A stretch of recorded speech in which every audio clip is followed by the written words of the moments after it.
Thank you.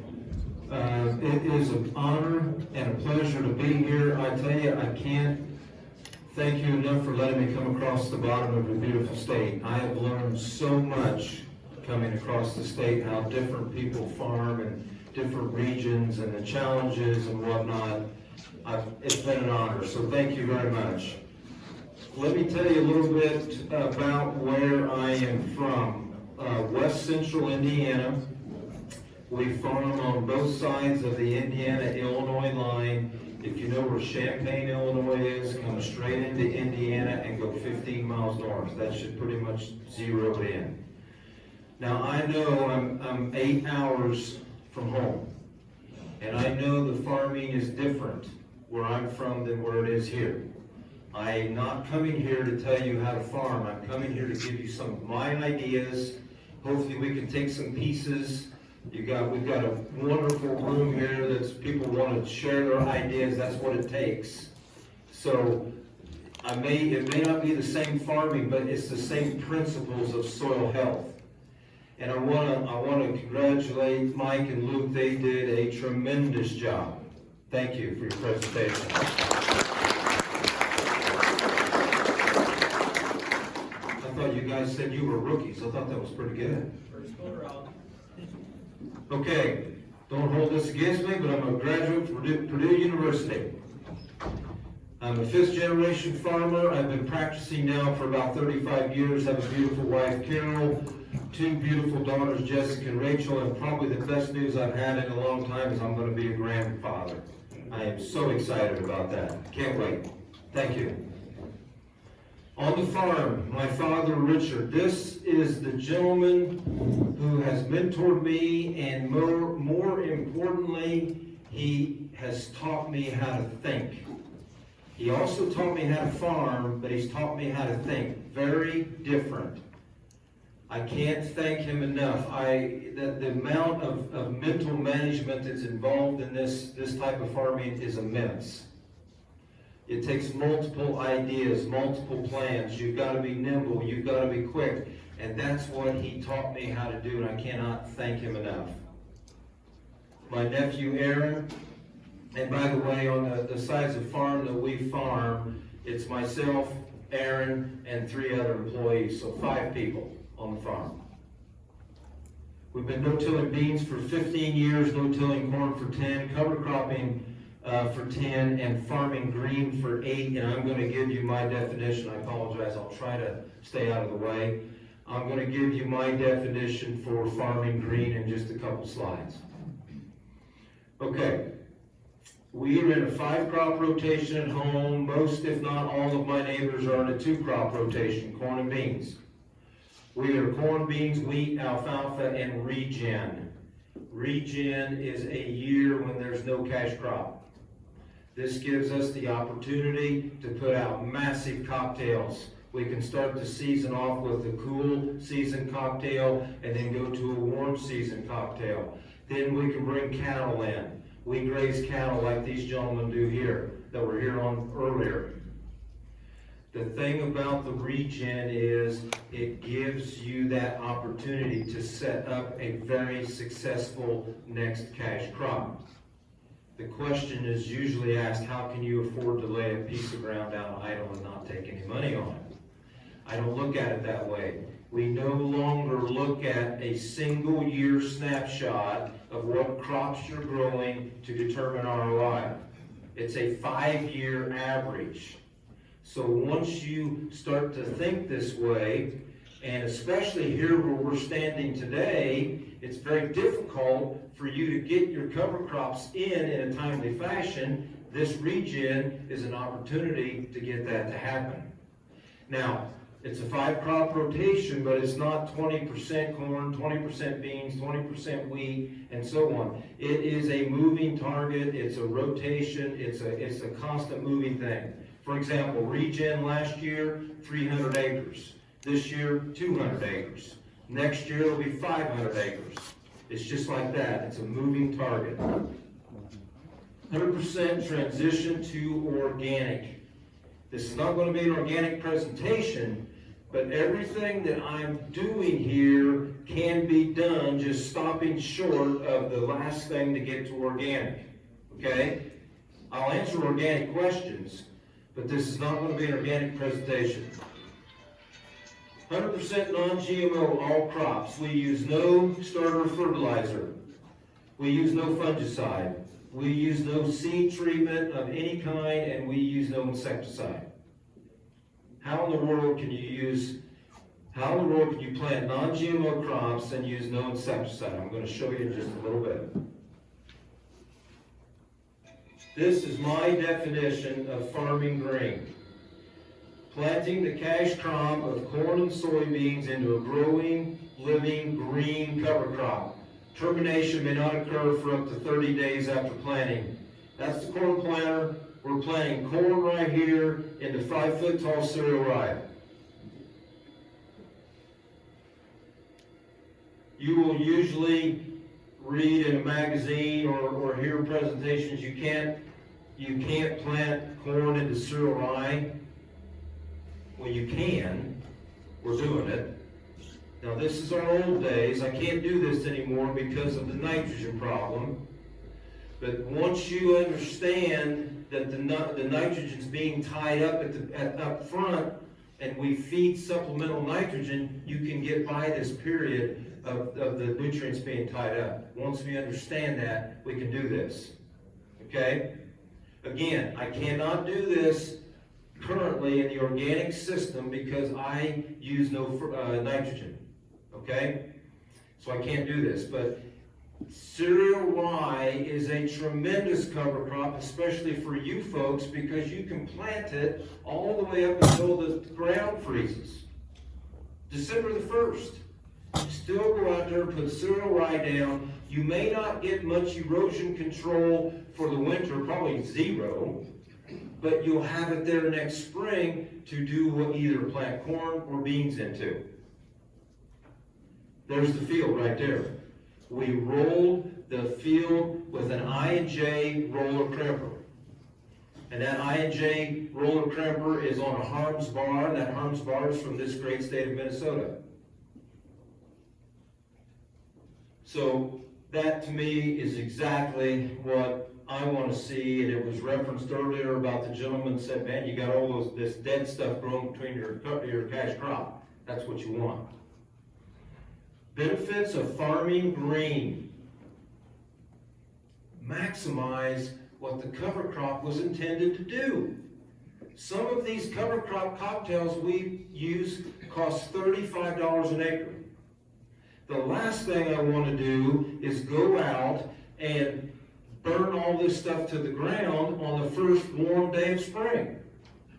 Yeah, it's done some good, but we've left a lot on the table. We terminate nothing until after we've planted. Now, I'm going to have a video where it's 15 minutes ahead of where we planted, but it's typically right when we plant, if not a few days later.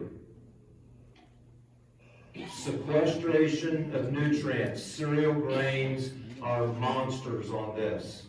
Cereal rye, triticale, barley, they will pull out some tremendous nutrients from the profile. I've got a slide coming. Nitrogen fixing. If I have taken the pain and the planning to get a legume package planted in the fall, first of all, get my cash crop out of the way so I can get the legume planted in the fall. It survives the winter. It grows next spring. I don't want to stop short of the maximum amount of nitrogen that package can fix for me, because that is my nitrogen source for my organic corn coming. But it can be your nitrogen source to decrease your inputs by $40 or $50 an acre. Growing carbon. Carbon is essential. Increases water holding capacity. Feeds the microbes. Everything that we need to do is about carbon. Keeping carbon in the soil, sequestering carbon out of the atmosphere. Everything is built around carbon. Erosion control. Now, I've come from clear over on the west side to here. The terrain has changed drastically. Erosion control has to be on everyone's mind, I would think, in this region of the world right here. Even if you cannot get a cover crop to grow and get established, this mat here, over half of this will probably still be left coming into the fall when I'm going to plant the next cover crop. So some of this residue is left behind. That's helping with erosion control. Once you get this system going and it becomes perpetual, you will have some kind of a mat all year long if you plant high carbon to nitrogen ratio species. Now we've got a legume package that's 12-to-1, it's going to be gone in 30 days.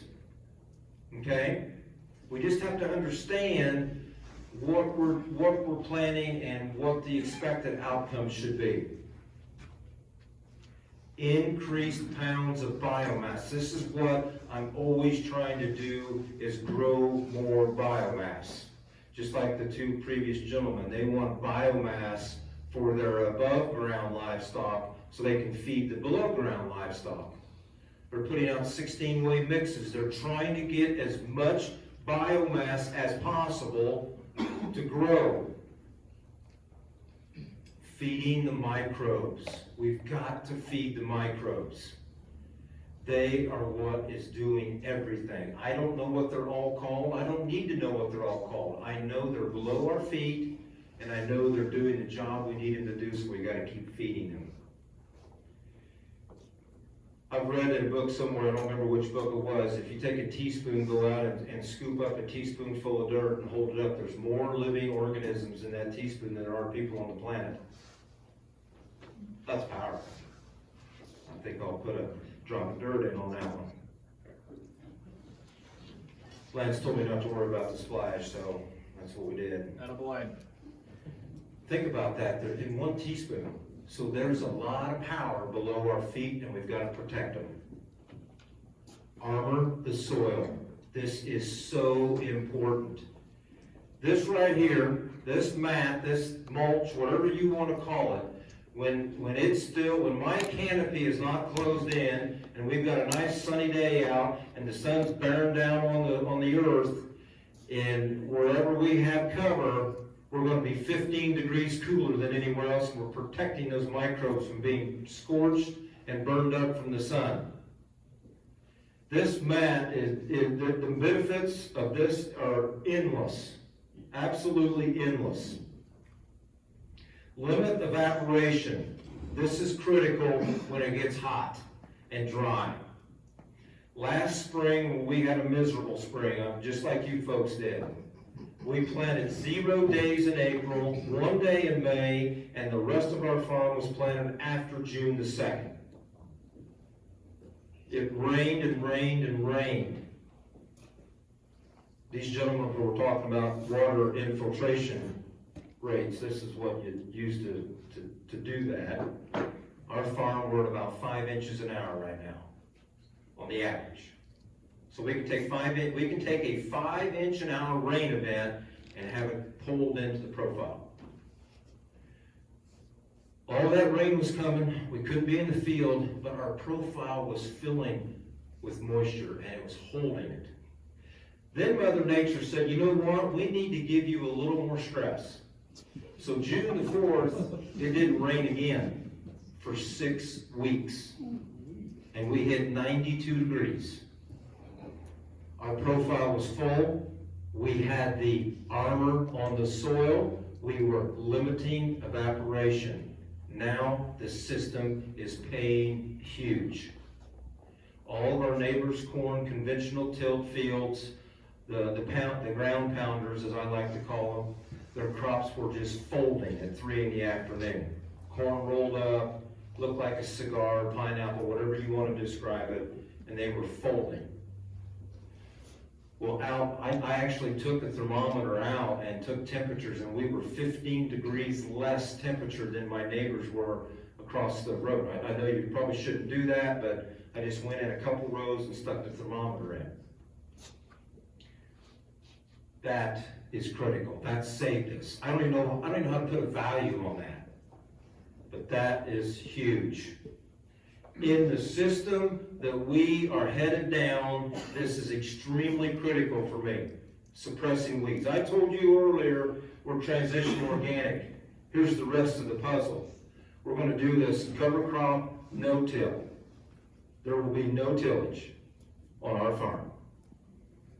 This is all going to be done cover crop, no-till. I need that mat to suppress weeds, but I'm going to show that you can use the same thing. We can eliminate a burn down pass on soybeans, save some money on chemicals, and get out of the chemical cycle at least one time in the year and use this in a bean program. Here's the power of cereal rye. Okay, let me set this field up.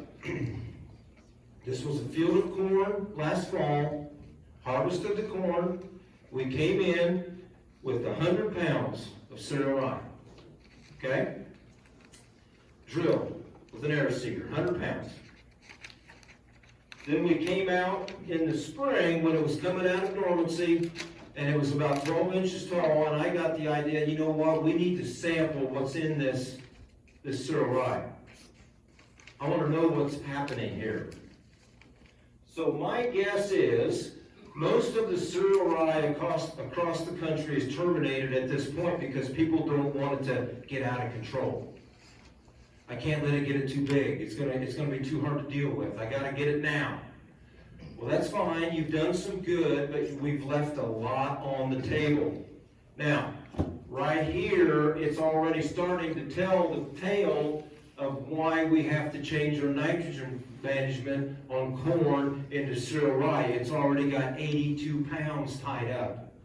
Now folks, this is what we're doing. You go out in the field and you measure out a 2 foot by 2 foot square. You sit down with a pair of scissors and you clip everything that's in that 2 foot by 2 foot square at the ground, put it in a bag, and overnight it to your lab. They'll send you these results. Okay? So, this data is only in the above ground portion of this plant. I haven't even captured what are in the roots. I don't know how to do that. I do know how to do this. So this is what we did. So this is only the above ground. 4 days. If you just would have given me 4 days before termination, we got another 6 inches of growth. Look what these numbers are doing now. This is really telling the story on why we have to move nitrogen to the front of this program. In my opinion, I don't think it has a whole lot to do with an allelopathic effect. It's more about this nitrogen that's being tied up. Once we understand that, move some nitrogen forward, we can go through this period. But this is really what I want to look at. Right? I've done the math for us here. 128 pounds of K2O is the equivalent of what we would call the retail plant and put on as potash. So at 18 inches, we've now pulled 213 pounds of potash into this little plant of only 18 inches tall. 28-inch rye. We are off the chart. We are off the chart. 281 pounds of potash. Now, I've already told you that we use no starter fertilizer, we use no fungicide, we use no insecticide. We also use no potash. We use no MAP. We use no DAP. We use no ag line. We are regenerating the soil. Okay? We haven't used inputs that I just mentioned. We're heading into year 6. Nothing's crashing. Nothing's alarming. Everything's under control.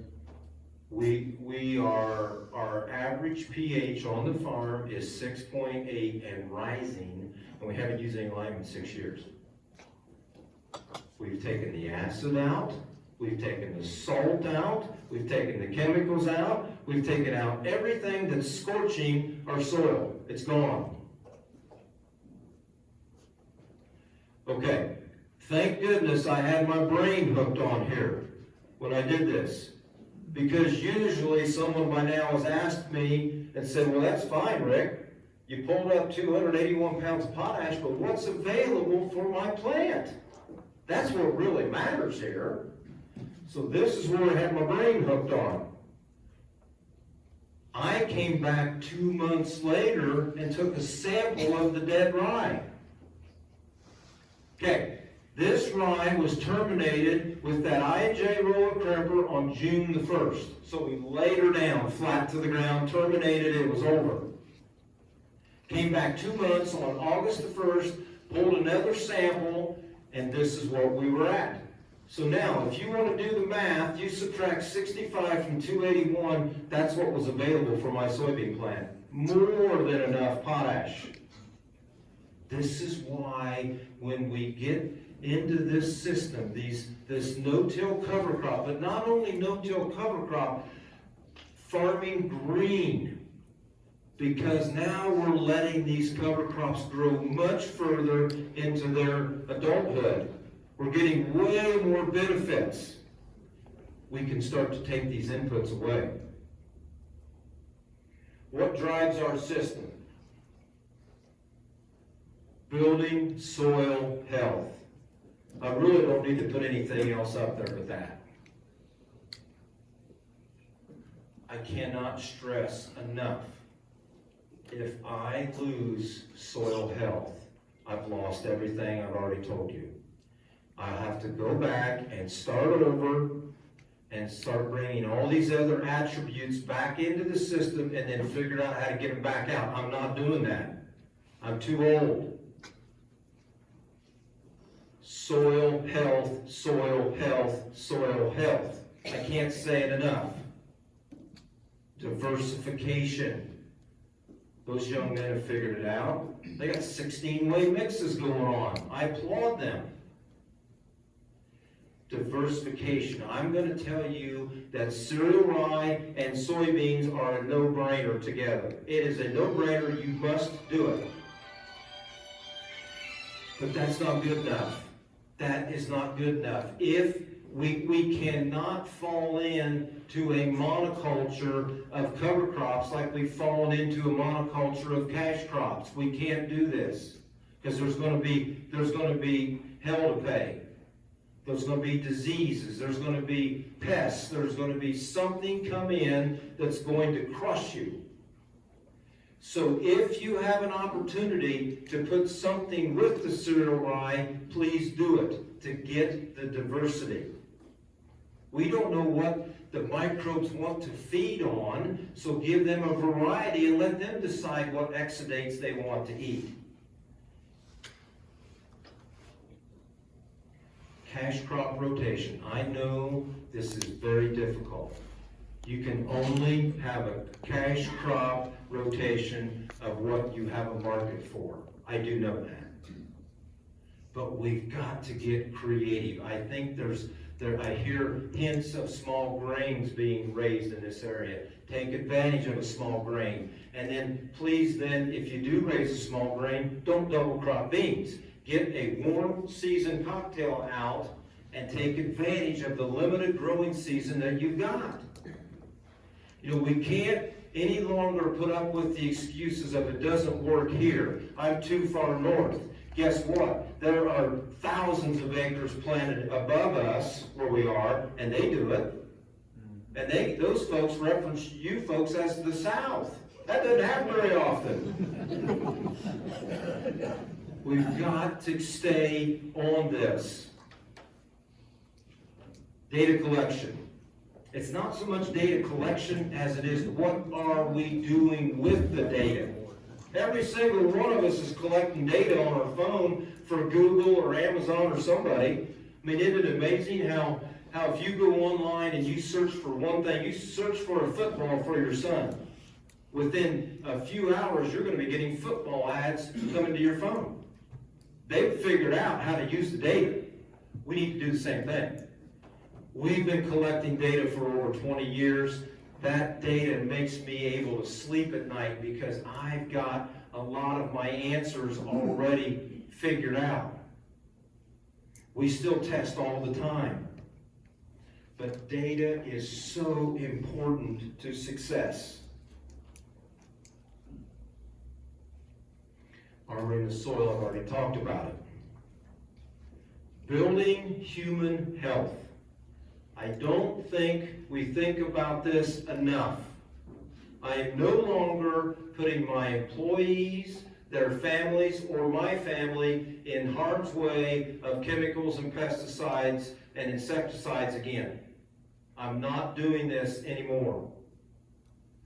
We have to be cognizant of what we are doing to our future generations. Being a good steward. It's self-explanatory. That word steward is self-explanatory. If you've got a cut in your field, go fix it. I saw a picture of the gentleman before had a bulldozer. He probably hated writing a check to that operator. But he knew that if I didn't fix it, it's only going to get worse. He was a good steward to the land. If you've got a tile hole, go fix it. If you need a waterway, go fix it. Go install it.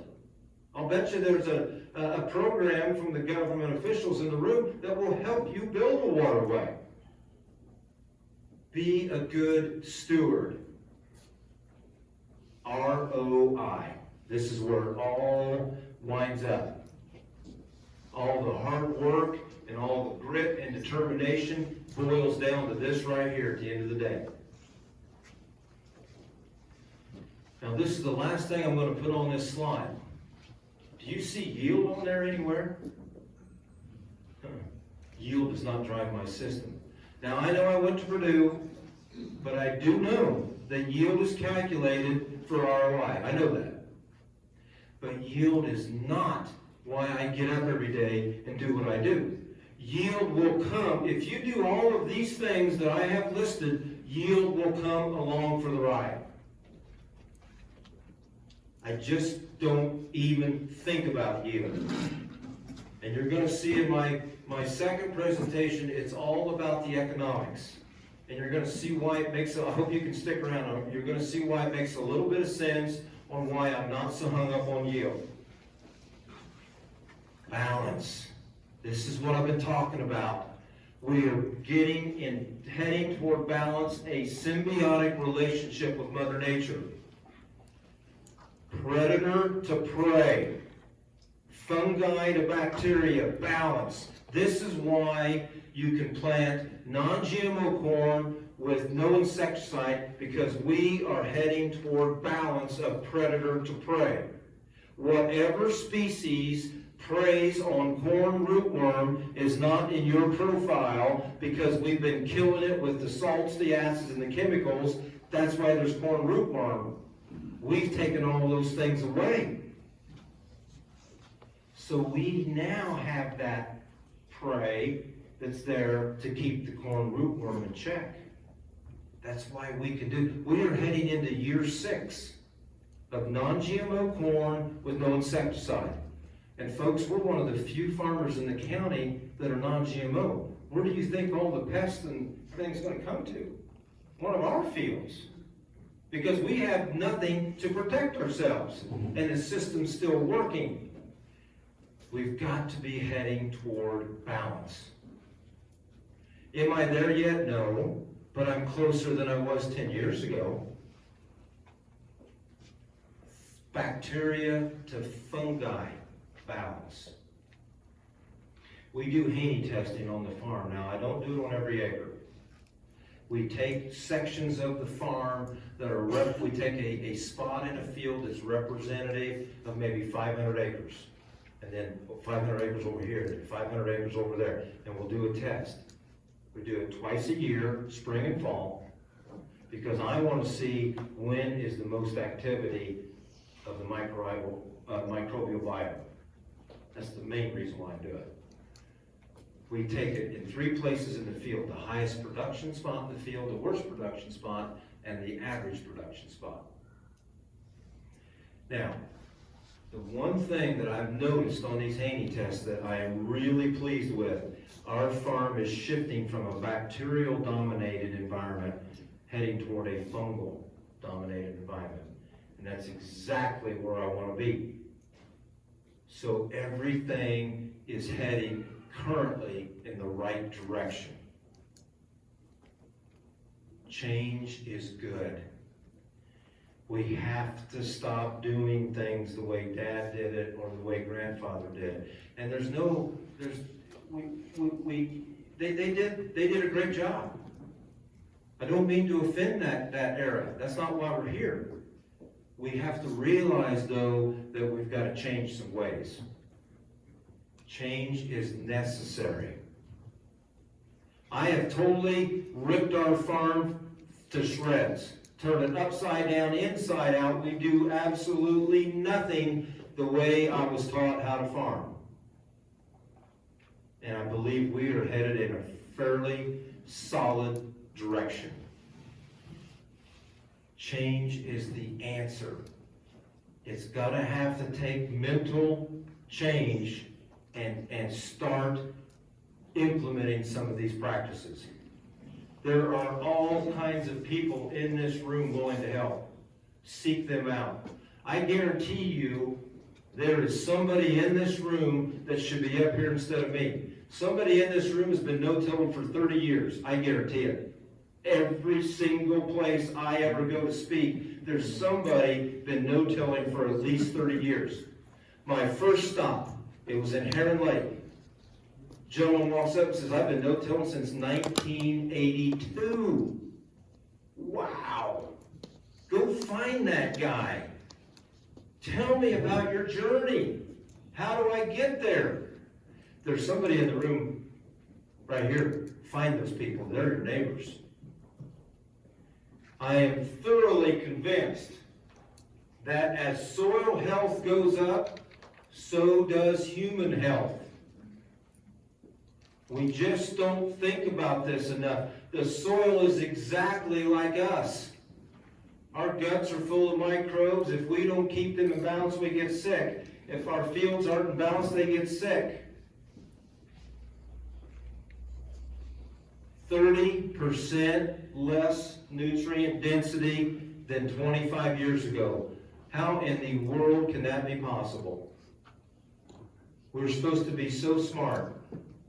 How can we let this happen? 8 oranges today to equal 150 years ago. That is total unacceptable. Amen. We've got to change the way we're doing things. Okay. This is a picture of our row unit.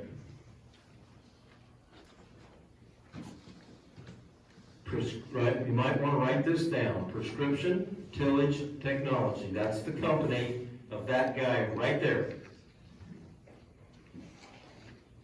Okay, that particular blade is called an Stp Blade, and I think I'm in the mecca of strip tilling. They also have strip till attachments, blades, whatever you want to call them. Here's what's so critical about this blade. There's 3 things. It eliminates hairpinning. And in the world that we all live in, if we're headed down this journey, there's a lot of residue. Hairpinning is when you come through and the double disc opener takes the residue down and it stays down in the seed slot. That's no good. Because if a kernel of your cash crop gets dropped right there, he's a goner. There's no seed to soil contact. You may be dropping 36,000, but you're going to harvest 30 or whatever. The second thing I like what it does, it creates a U trough instead of a V slot. So now, that guy right back there, that Keaton Firmer, he can actually get down and touch the kernel because he's not getting hung up on the sidewall. Now this is probably the most critical thing that this particular setup does.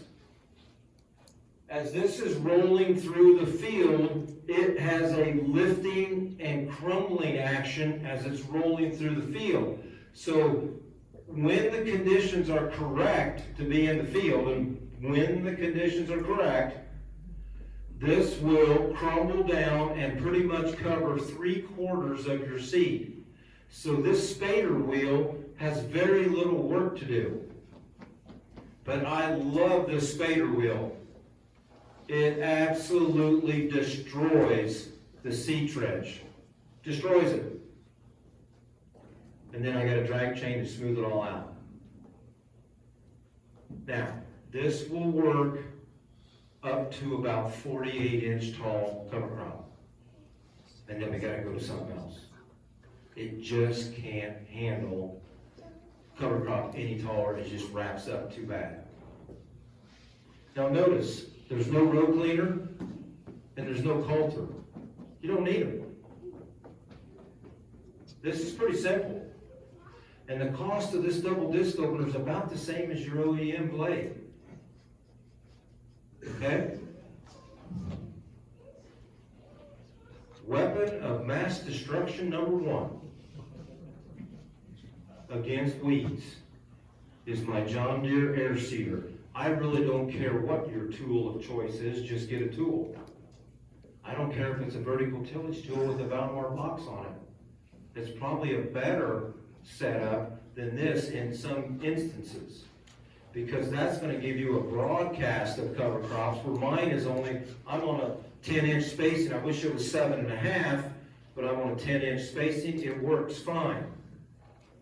Now here's where I'm going to suggest my thoughts on a vertical tillage tool that you may not want to use would be at the end of the season. Freezing ground is coming, or the freezing temperatures are coming. The crop you're planting has no chance to grow, and you've disturbed the soil an inch or 2 inches deep, and that inch or 2 inches is really ready for erosion. That's when I would not use the vertical tillage tool. But if you have an opportunity to get out there in a timely fashion and rough up the ground a little bit and broadcast your cover crops, go for it. I don't care how we get flying over with an airplane. I spoke yesterday at Waseca. There's 2 gentlemen over there that have Hagies, that have bars on them. They'll drive through your standing crop and blow the cover crop on the ground while it's going into its dying phase. These are all things you folks have to really think about, because you have about this much room of time to get something done. Weapon of mass destruction number 2 against chemicals. I&J roller crimper on a harms bar. That roller is 60 feet wide. It matches our planters. Now, we can always learn something from what we're doing. All of this red bloom here is crimson clover. Crimson clover will now be terminated with the roller crimper.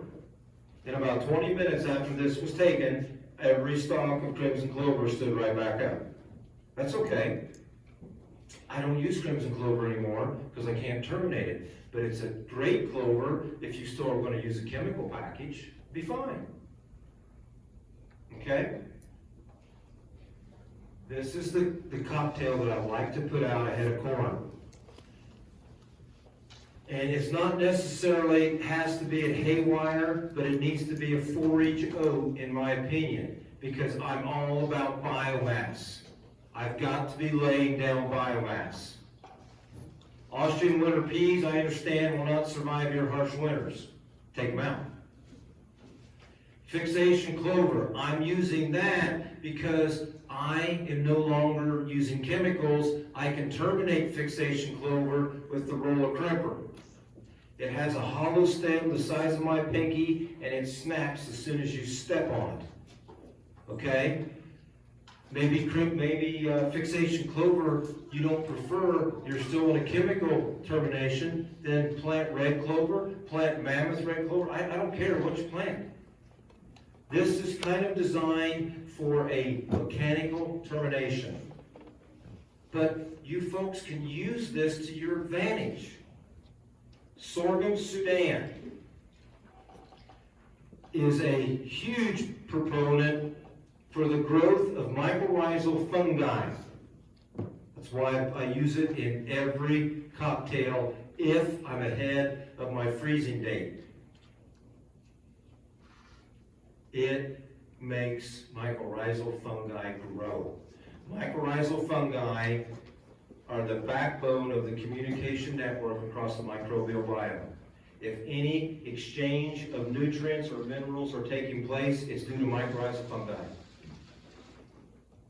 Tillage radish is an awesome awesome species to use. It drills deep in the ground. It'll go down 4 or 5 feet if you give it enough time. It mitigates compaction, and it stores all those nutrients in those tubers.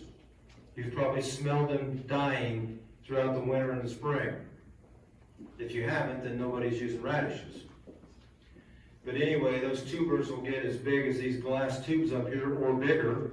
They're full of nutrients. They kind of become my starter fertilizer next spring because they're all being releasing those nutrients at the top, and they're going right back down to the profile where my cash crop is about to go. Oats winter kill, sorghum Sudan winter kill, tillage radish winter kills. You're left with fixation clover and peas. That is Baronza fixation clover, and those tall things are not weeds. Those are the peas coming out of the ground. I mean, it's hanging off the tractor. It's everywhere. That is unbelievable. This is how this can benefit you. I love data. So on June the 5th, that's the day that planter was sitting there, and that's the day I took that video, I called my agronomist and I said, please come and take a sample. So they came and did their 2 foot by 2 foot thing, took a sample. This is what they got. This is exactly what anybody in this room can do. We can sit here and argue the rest of the day about how much nitrogen is available for my plant at this point in time. I've already done the testing for years. I know what I'm going to take. I'm taking half of that right now. I'm taking 75 pounds of N right now as credit. The system that we have in place is going to mineralize at least 50 pounds. That's 125 pounds of N, available N. Now, let's look at a realistic yield goal. And I'm going to specify the word realistic, okay? Let's use a realistic, let's go, I'm organic, I'm going to talk organic now. I'm over there in the corner, I'm going to talk organic. I think I can raise realistically 150 bushel corn in this system. Do you agree with that? 150 bushel corn. We've got an organic gentleman right here. He's shaking his head yes. My ratio of pounds of N to bushel of corn is 0.8. 150 divided by 0.8 is 120. That's all I need. That's all I need is 120 pounds of N. Why in the world would I put any more on than that? I've got 75 right there. I've got 50 mineralized, 125. I've got the other half of that to release throughout the growing season. So let's take half of that half. That's say 40 pounds. Where am I at? 185 now? And I haven't even taken into account the fact that this is a legume and I don't even know what's in the roots. The point is there is an abundance of nitrogen. This is why we apply no nitrogen anymore. But we got to remember, the success of next year's cash crop begins with the success of last year's cover crop. If I don't get that cover crop out in a timely fashion, get some growth to where it can survive the winter, I don't have this in the spring, I've lost my chance to not have to add any nitrogen. You see why this is so important? Now, one of the things that is different from where I live and to where you folks live is this. We don't seem to get snow anymore.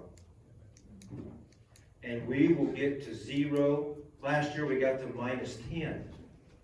So we'll get as cold as you will. Maybe not as cold, but we get cold enough to kill crops that are trying to survive the winter. The difference is you've pretty much got snow cover. We don't. And we can get stuff like this to survive. So think about it. But it's got to be put out at a timely fashion in the late summer, early fall. There's the planter going through it. That's some of the best planning you'll ever do in your life right there. If you were to get out and go back and open up that seed slot and pull it back, you can just hear the soil rip as you're ripping the roots. It is a network of fibrous roots that go from surface to 6 or 7 inches deep. It's amazing. Frost seeding. The question I get asked is, well, that's fine, Rick, but 19 sucked and I never had a chance to get anything out. I didn't either. We didn't park the combine from harvesting the last field until December the 17th. This is what we can go out and do. We went out on March the 11th of 19. Now, March the 11th is not a magic date. What I was looking for was one of the last frozen mornings and thawed out afternoons, is what I was looking for here. Okay? Now, note down here at the bottom, this cannot be terminated mechanically. I learned this the hard way. The rape and the chicory absolutely swallowed the corn crop up. Smothered it. It was over. That's okay. We've got cattle. I did it on a very small basis. We chopped what was there, and I'm feeding it to the cows right now. It's fine. But this is why you don't go in and do 25% of your farm. You got to learn from these things. Now, if you're in a chemical program still, this is fine because chemicals will kill everything on that page. This is what we had on June the 10th. 90 days. It was just 90 days. But it was really less than 90 because the day I did this, it was frozen. Nothing's going to grow when it's frozen. We probably was another 20 to 30 days before anything even started to grow. So we're getting close to being 60 days is all we're talking here. 110 pounds of nitrogen was fixed. So take 60 pounds credit. What's your nitrogen cost right now? 40 cents a pound? I don't know, for easy math, 40 cents? 24 bucks. You just saved $24 by not applying that nitrogen. Now I know you had to buy the cover crop, so it's about a wash. But look at all the other benefits. We're pulling up 55 pounds of P2O5, 177 pounds of K2O, and the calcium. My goodness gracious. And we're getting to building soil health. Eliminating inputs, making it cheaper to farm, and building soil health. Win, win, win. Lance, I'm going to drop another clod of dirt. That poor field's going to wash away. Livestock.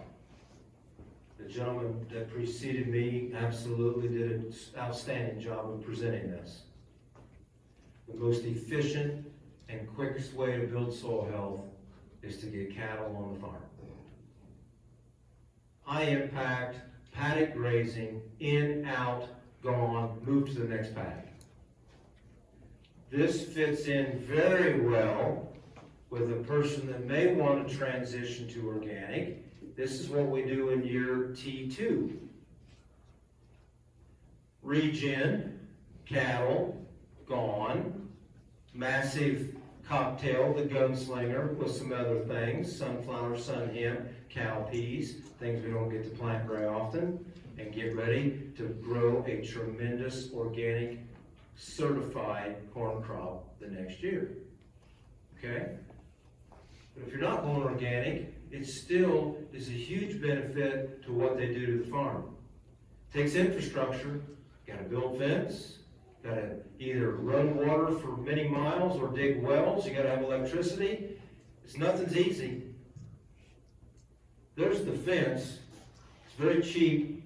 6 strands of high tensile. Those are 1-inch fiberglass posts every 50 feet. That's a 12-inch hollow fiberglass post, pounded in the ground, no H braces, nothing moves. Away we go. We put up, in one afternoon, 4 people put up 7,200 feet of fence in one afternoon. That's a lot of fence. This is what we're planning to do. We've done this for 2 years. This is the way we will be doing beans from now on. So remember now, the success of next year's cash crop depends on the success of last fall's cover crop. 100 pounds of cereal rye, planted in the fall, come out here in the spring at boot stage, plant soybeans. Okay, there's so many pluses to this.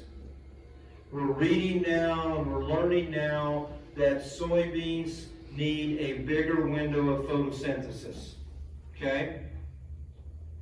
So typically where I'm from, it's always been drilled into my head, get your corn planted, get your corn planted, get your corn planted, don't worry about the beans, they're a secondary crop, we'll get them when we get them. No. No. I told you I've turned our farm upside down, flipped it inside out, ripped it apart, there's nothing left of anything, of any resemblance of what my father had ever done on that farm. We now plant every bean before I even open the first pro box of corn. But this system makes it so viable. And I have one person to thank for this. Dr. Erin Silva at the University of Wisconsin. She's working on this. She's dedicating her life to this. This works. Now, here's why this works. The time from boot stage to anthesis is about 40 days.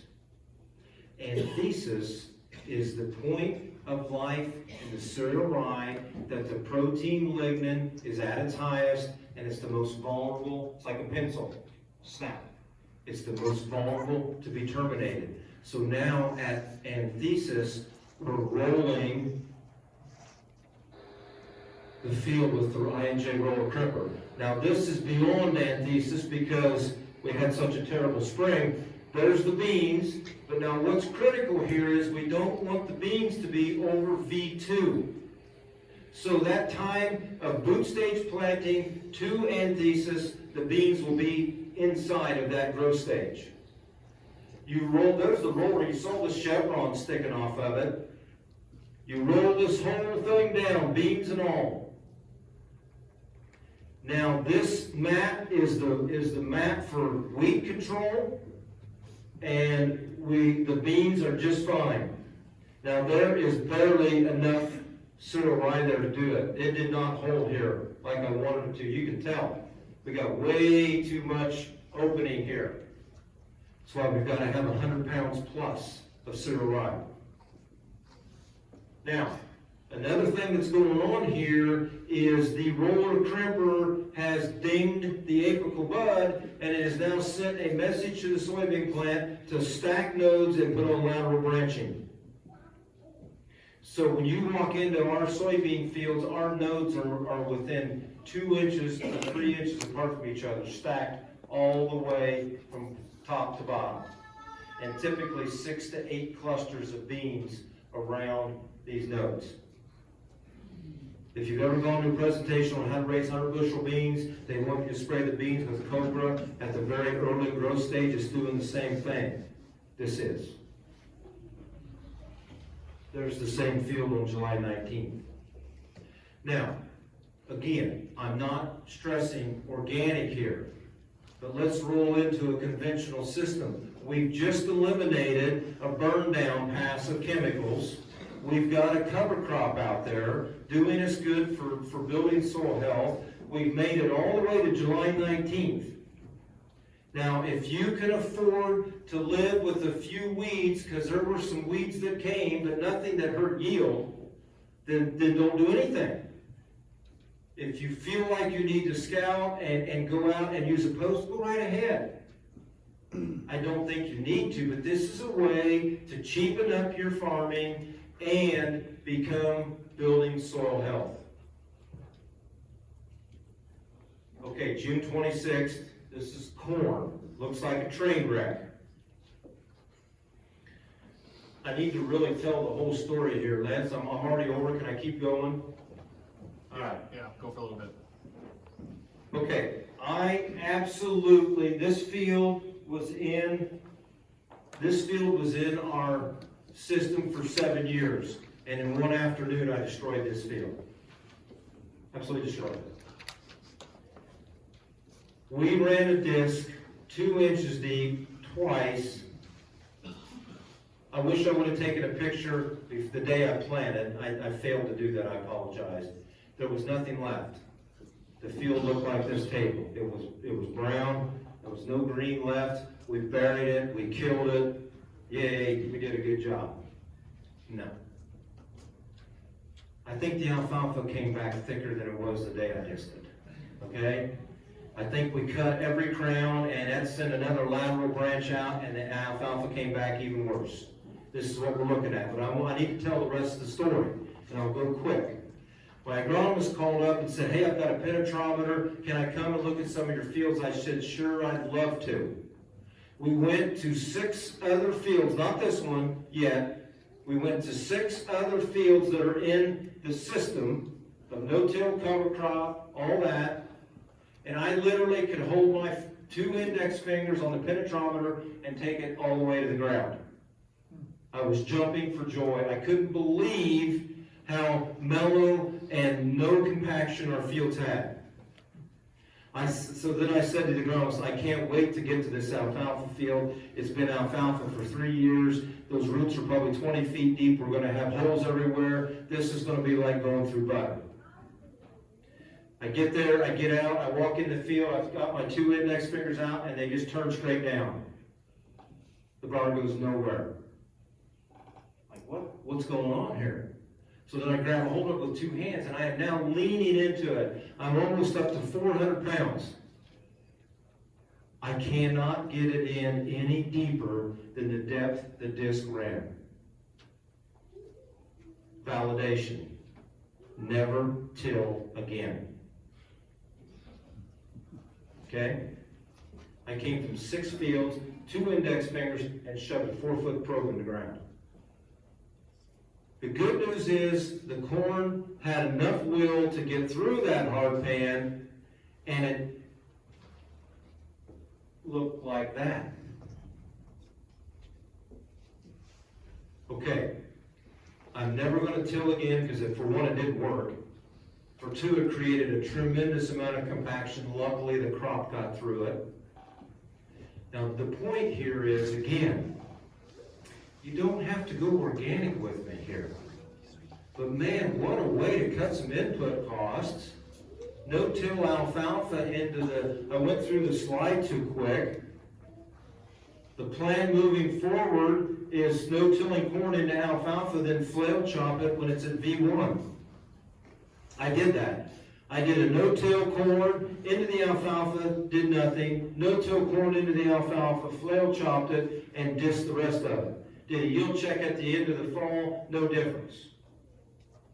So I'm going to now no-till in, flail chop at V1 because I want to give that corn a chance. Once it gets out, its nose out over, you see it's right there. The corn is right there at the edge of exploding. So what, June 26th to the 19th is what, about, or the 18th, it's 18 days. In 18 days, we got to there. With nothing. Nothing. No cow manure, no hog manure, no chicken litter, nothing. Now, I like my 20-inch corn rows because I'm on 20-inch corn and 20-inch beans because they are the other half of my weed suppression equation. I got to canopy at about V6. When you walked into this field a month after this, the alfalfa was yellow and was folding over and was heading toward death. It looked like it was a field that had been infected by weevil, is exactly what it looked like. And by harvest, it's gone. Did we kill it? I don't know yet. I'll know in the spring when it warms up. But here's what I do know. I then came in behind that corn and laid down 100 pounds of cereal rye, and if all of this didn't kill it, the 100 pounds of cereal rye will, because they will smother. Okay? These are things that we can do even if you don't want to go organic. And by the way, these were the absolute cleanest fields on the whole farm. There wasn't a weed in these fields. Now that probably is partially attributed to the alfalfa that got clipped for 3 years. So every time a weed grew, it got clipped and went to town. Got clipped, went to town. Eventually, the weeds gave up. That's probably the main reason. But if that's the reason, then do it. I know I'm about out of time, but now, this is the one video I said where we did terminate right ahead of the planter because the rye lodged. That cereal rye, if you look closely, you can see the pollen flying off of the cereal rye right through there. See that dust? That rye is dead. Guaranteed dead. You don't need to put a thing on this field. That planter had road cleaners on it, but they were raised up. They're now gone. You can't even tell that the field was even planted. You can maybe see a couple of rows right here, maybe, but that's what we want. Because anytime we leave anything open and expose the dirt, we're going to have weeds. That was on June the 2nd. There's July 22nd. You don't need a burn down pass. There's August 10th. Yes, there's some weeds coming. That's foxtail. Yes. But look, we closed the canopy. We've held pretty good. Now, if you were in a non-organic situation, you would have been scouting this field. You would have gone back maybe 10 days prior to this and sprayed post and been very satisfied. Okay, Romo. There are no silver bullets, but this is another tool to add to the arsenal of no-till choices. This is a toolbar that has rotary size motors mounted on it. They are mowing the weeds in between the rows. Again, we have to know what our limitations are with this. It's not a fix-all thing, but it's something else. I mean, look at that. We totally clean, at least for now, you can now row that corn. It's not perfect, but it's a help. I just thought you might want to see that because there aren't too many of those around. Pollinator strips. Those gentlemen earlier alluded to it with their mixes. This is a great way to become socially acceptable in your community when you got a field that's got an outbreak of weeds in it. Put this around the perimeter, give a spot for the beneficials to come into and give them a place to start growing their life and helping you with the rest of your system. That's the mix. I like this mix because it'll have a bloom on from June 1st to October the 1st. That's what I like about this. It's something I came up with. I do everything through Cisco. You can call them and tell them you want the pollinator palooza and they'll know exactly what it is. Okay? I gotta keep moving here. Any more? Everybody got the picture? Got it. Got it?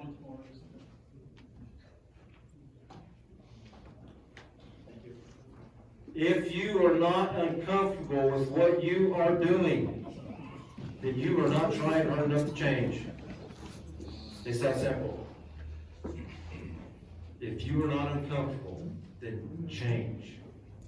I challenge everyone here today to get a little uncomfortable. I think you'll like how it feels. I'm proud to be a farmer, but I am more proud of the way I farm. I call it regenerative stewardship.